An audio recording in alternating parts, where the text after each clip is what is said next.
Hi friends, welcome to my channel. I am Sunique, and through the wonderful world of Tarot Tube I've come across this offering. Mainly I think it was Giselle at Madwitch that I first saw it on, and a couple of other people have spoken about it, and I thought this is so interesting. So I thought I'd unbox it with you and share what I think it's about. So let's just take the wrapping off this. Now, I didn't buy the full set because you can buy a box set of all this with various other goodies in there, but I didn't deem it necessary for what I wanted it for. I'm just interested in the way this plays out in history, in the history of tarot, which is why I've got it. So I bought the deck from Strange Attractor Press themselves, but I bought the book from Amazon. This is the book. Which is going to be such an interesting read as it goes into this history. Let's just talk about the deck itself. So this is a training deck. Now, when I first started, back in the day, trying to learn tarot, I joined BOTA, Builders of the I can't even say it, Ateneum. Anyway, it was in California. And they would send out once a month, I think it was, an envelope with some cards in, and you had to colour them in yourself basically and form your own tarot deck. And I think that came from the original, where the Golden Dawn Magic Society, part of that was to actually design your own tarot deck based on the information that they gave you. And this is one such deck. So the artist, it was an English artist of the 20th century, Osman Spare. He was alive from 1886 to 1956. Is his hand-painted deck of fortune-telling cards, produced in around 1906. Now that's important because that's before the Rider-Waite-Smith tarot, so it predates that. It also predates the Thoth deck, of course. It's a glowing relic of the British occult revival, thought to have been the young artist's personal training deck. It conveys the excitement and experimentation of a period that laid the early foundation for today's golden era of artist-drawn tarot. So I think it's a very important part of history. Spare's deck has been lost to the world until its chance rediscovery in 2013 within the collections of the Magic Circle Museum in London. Had it not remained hidden from public view for so long, Spare's creation could have significantly influenced tarot's wider cultural development. The deck's design is highly unusual for combining cartomancy and taromancy, and for the complex system of interconnecting visual motifs that link many of the cards across their borders, so it links the cards together, which is really useful as well. Something that people have a hard time doing, actually. So this is just a plain box. Got a little white book here. It's the history. So it looks like they referenced us also in doing this deck. The artist, Osman Spare, drew from texts, theosophical texts, and also from Alphus Levi's book. So yeah. Famous names from tarot history.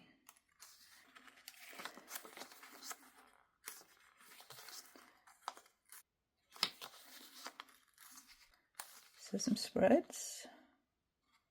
A short synopsis horoscope that uses 60 cards. Wow, and a 52 card spread. Look at that.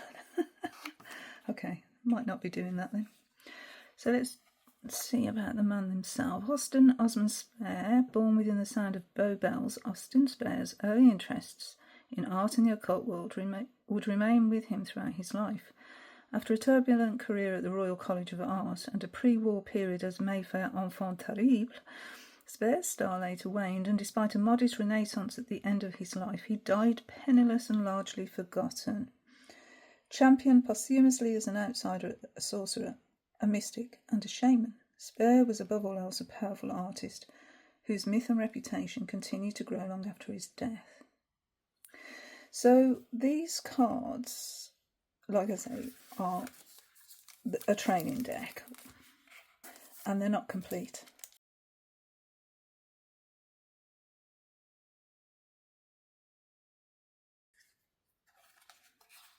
So all different colours. It's almost like we could do with index cards, isn't it? You know, we can make our own deck with index card. I mean, you can see that is very Marseille magician card.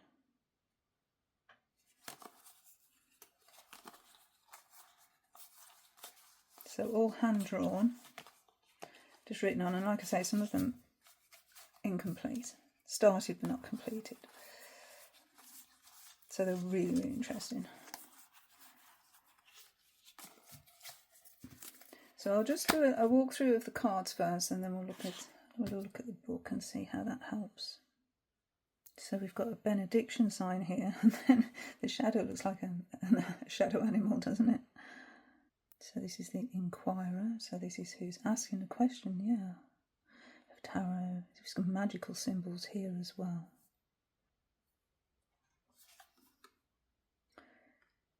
Even got some writing on the back of the card there. The foolish man to our fool. And yeah, very Marseille there. With the dog pulling the trousers down. We have folly, expiation, wavering. And then it says with the 6 of clubs, folly, rashness. Can't read that. But I think it tells us in the book. So here we've got the references to other cards as well. And then that means indifference. And we've also got reversed meanings, hesitation, instability, trouble, arise therefrom. Yeah. Oh, and purple back on that one. A magician. High priestess. The empress. The emperor.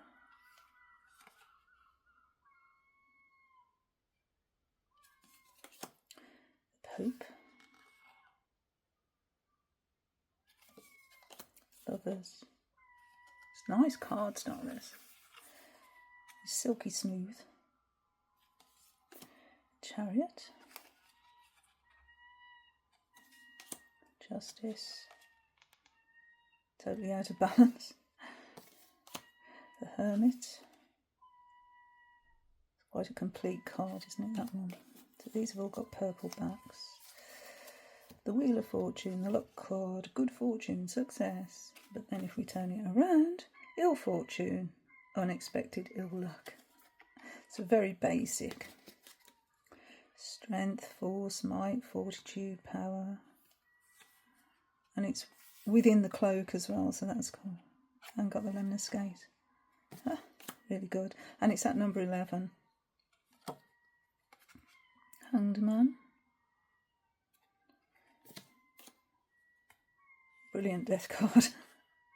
Oh, he's giving the side eye there. That's funny. Temperance. Got the foot peeking through. The Devil. Fatality for good. And we've kept the Lovers in there as well. The Lightning Struck Tower. The Star. The Moon.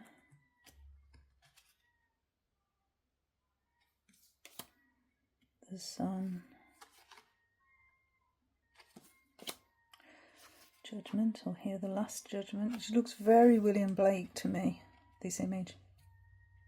Really does remind me of William Blake's art style. The Universe. Still got the 4 fixed signed helicopter. Just had to pause there for that helicopter to go by. Okay, so now what are we on here? We have an Ace of Hearts, so the Ace of Cups. We've got lots of writing on here. But I think it's enlarged or explained in the book, which is why I got the book. Add to New Lovers. 3. A kiss. Love making.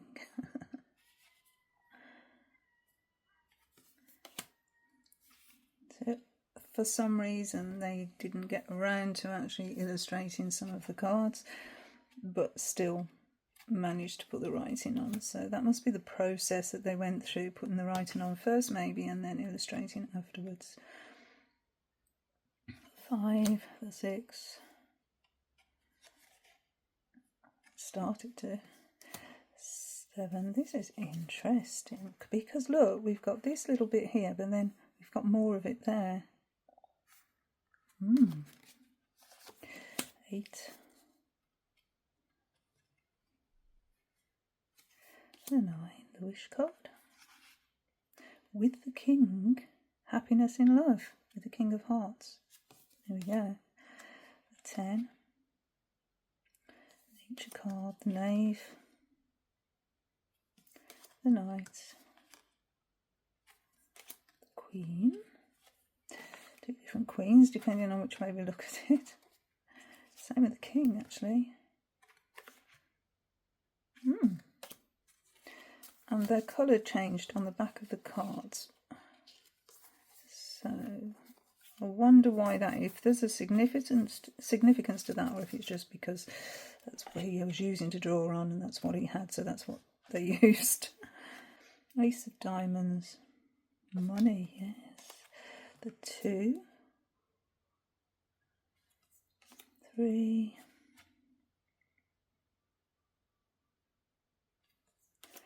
the 4, 5, a surprise, unexpected revelation. 6, a small present.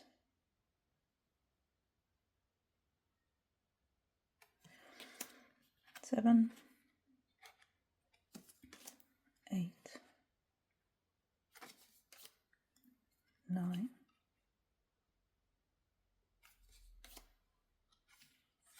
the 10, the knave. Interested it's spelt without the K. I thought it was supposed to be K-N-A-V-E. The knight, the queen, and the king of diamonds. So ace of clubs, which would be wands. This sort of illustration does, I said it before tonight, but it really does remind me of William Blake. 2, 3, 4, 5, 6, 7, 8, 9, 10. Lover, knave, the knight, the queen, and the king. Ace of spades, 2,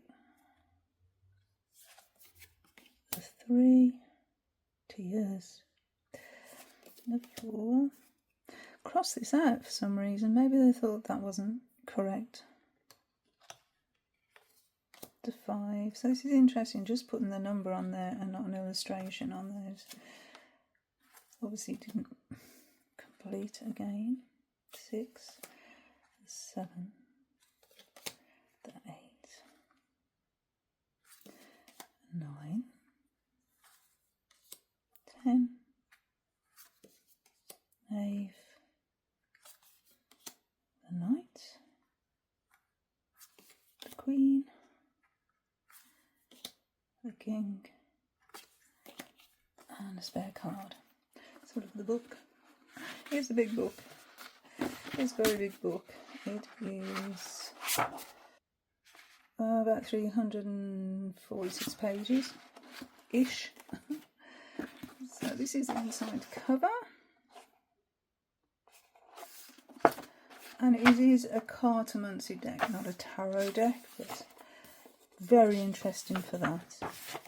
This is the second edition. Forward.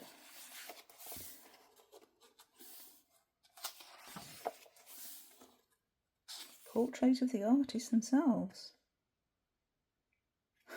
And actually belongs to Jimmy Page from Led Zeppelin. How interesting is that? Collection of Jimmy Page. Jimmy Page owns so much art. And I went to that pre-Raphaelite exhibition, some of those tapestries belong to Jimmy Page. Fortune telling by cards. The introduction. So we've got lots of images as well in this book as well. So this is going to be really interesting to read. Actually, you know, these might have some significance, these back of the cards, because look, purple, devotion mixed with affection, the green, adaptability, and the pink, love for humanity. And also use those colours within the cards themselves. We've got instances of that there. Yeah, so, I mean, everything did mean something, didn't it? Look at this. Oh, this is going to be such a joy to read. Here we've got some Tarot de Marseille style. Rider-Waite Smith. So some of the history. There's Pamela Coleman Smith. And then a closer look at the juggler. Oh, I see now. Yes, this snake goes through the 4, 5 and 6 of 7 of spades. I did wonder how that was aligning. There's spades gone. There you go. Yeah, look. There's the 4. Starts the snake. There's the 5. 6. And let me get the end of the snake.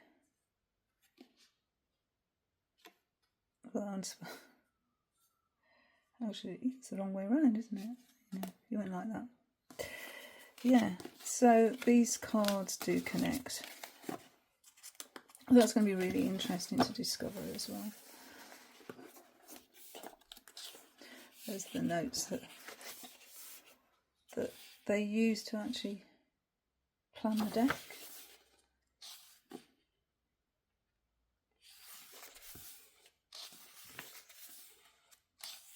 Photographs of the man. His own arcana. So we have got different authors in this book giving their view on the deck. Look, see how they connect, how the cards connect. This is really clever deck, isn't it? Look. Gosh. Alright, so I'm not going to go through every page. We've got some big images actually of the cards as well. Yeah. And then it talks about the card backs. Okay. Oh, does it? It gives, okay, illustrations of the card backs. Yeah, where they are in the deck.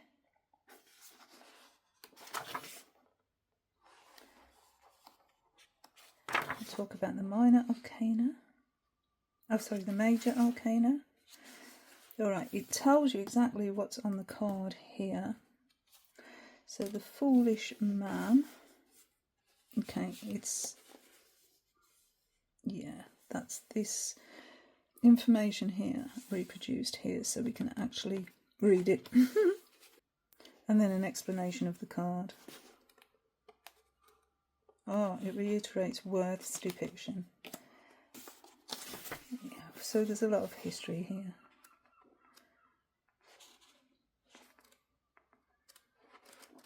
It's just going through each card and what is actually written on those cards so we can read them. Overflow notes. And then it talks about the Inquirer. And a note to this edition of the book. Yeah, so lots to get teeth into there. We've even got an index in the back as well to help. So this is just an amazing piece of history, isn't it, that we're now privy to, which we weren't before. So this was 2023, so it's really, really recent. addition to our tarot knowledge, and very welcome too. So thank you so much for watching, and until my next video, bye friends, bye.